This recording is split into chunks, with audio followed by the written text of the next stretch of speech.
I've had this 1989 Volkswagen Cabriolet Wolfsburg edition now for probably about 7 or 8 years. It was largely a non-runner when I got it, and we've had an awful lot that's been done to the engine. It's also been cleaned up quite a lot.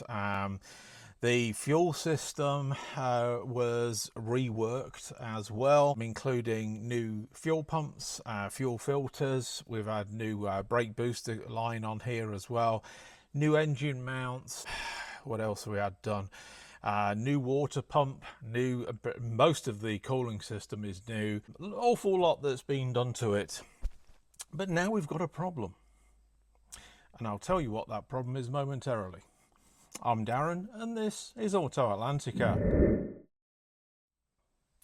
Now, the problem that I've got is that one of the fuel pumps has failed, and I'm pretty sure it's the external one. There are two fuel pumps in this car.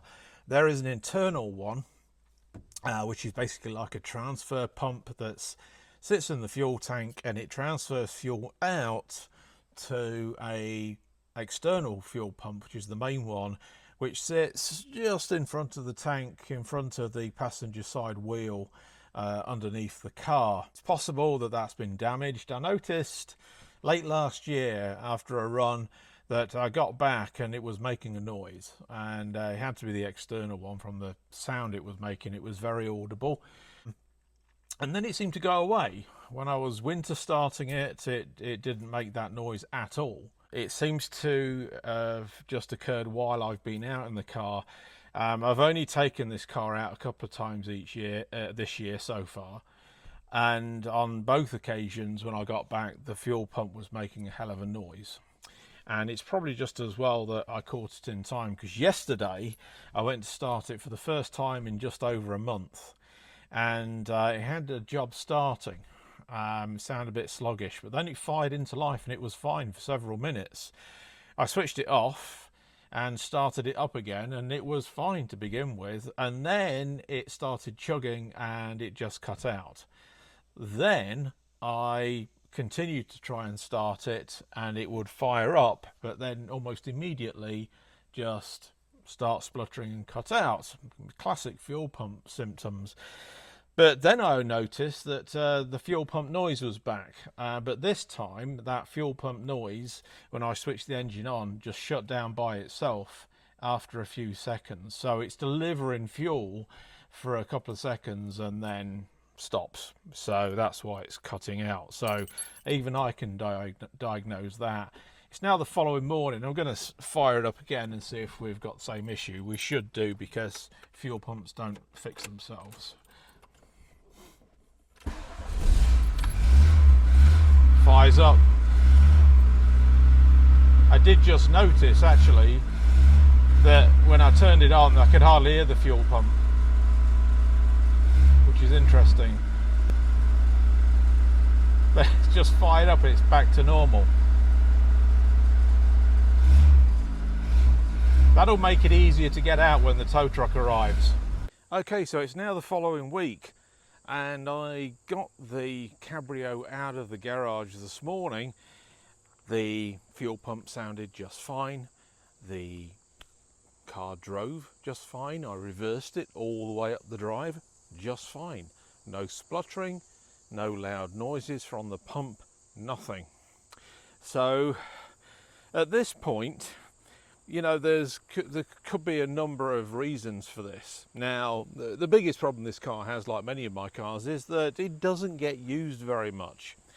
You know, it'll go out 3-4 times a year, typically over the summer and autumn months, and only then when it's dry. And when we have a bad start to the year, weather-wise, like we had this year, the spring was atrocious.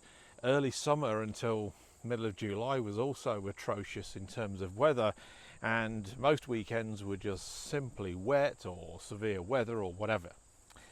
So they miss out on going out when it's like that, because I'm not putting a wet car with a wet undercarriage back in the barn. It's pointless. There's just no need for it.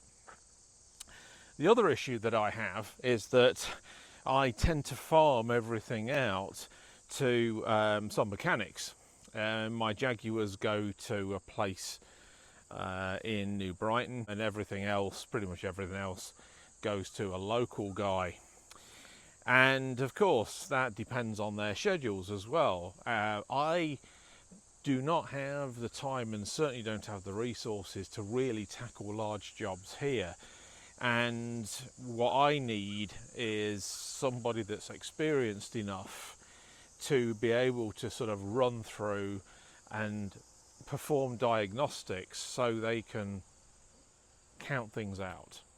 And that's what this car needs, given the intermittent nature of this problem. Now, I know what it could be. I mean, it could easily be the relay that is acting up and it's not sending a consistent signal to the fuel pump. That's one thing. It could be the fuel pump itself that's on the way out. When they get noisy, they tend to. It's a bit weird that it's intermittent, but that can happen. Could be faulty wiring to the main fuel pump that's underneath the car. From what I've read in the research that I've done, it could be when you get these noisy pumps, it's often the transfer pump that's in the tank. And since that's sat right behind me between the seats, that may well be it. Who knows? But in any case, it's a problem, and I don't want to take it really on any journeys just in case it craps out. I mean, I've heard stories of these cars where that happens and they crap out and then you start them back up again and they're fine. Some people really never find what the root cause is. The thing is, I've had this car now for 10 years and it's never done it. The only reason we changed the fuel pumps before is because they were old and we were going over everything just as part of the restoration process of the vehicle. I'm going to start it up again now and see what happens. So let's do that.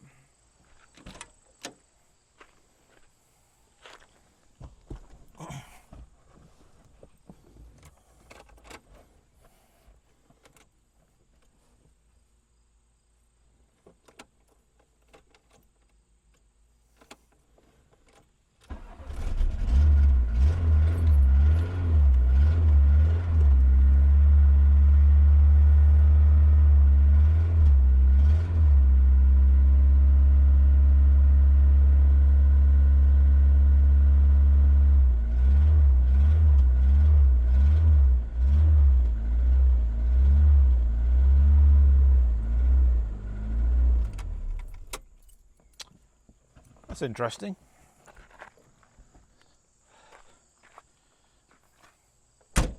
So it started up just fine. I did notice though that there is a bit of a splutter, almost like a backfire, when I take my foot off the accelerator, and this leads to something else. The fuel filter may be messed up, and we're going to change that anyway, I think. There could be some crap coming from the petrol tank which has caused it as well. That will certainly cause an intermittent fuel pump. And I suspect that the older fuel that's in this car, because we're down to about a third of a tank now in this thing, and I did put stabilizer in it last winter, could be causing the problem. I mean, once my friend Mike has gone over this, I'm going to top it up with high test fuel, I think, and start using high test in this thing. I have considered using ethanol free in it, but it'll still degrade. It just won't degrade as quickly as E10. But in any case, I think I'll put high test in it, start running it on Shell V-Power like I do with many of the others, and see if that makes a difference. But it just needs some love, and it needs use ultimately. That could be what it is, but there's a lot of coulds at the moment, and we need to get to the source of exactly what it is. So it's just going to be a case of going over everything and by process of elimination, and then we'll take it from there. But I'll give you an update once it's been in and I know more, and then I can talk to him and see what he's done. The other things that this car immediately needs while it's there, the reversing lights don't work, so I'm going to see if you can wire those in. But I'm not going to have him do the speedometer. That's another big job, and that's something that can wait for another day. But other than that, it's not needing for a huge amount. Anyway, just a quick update on the car. As you can see, it is running, it sounds fine. It does idle rough, and it's idled rough for several years.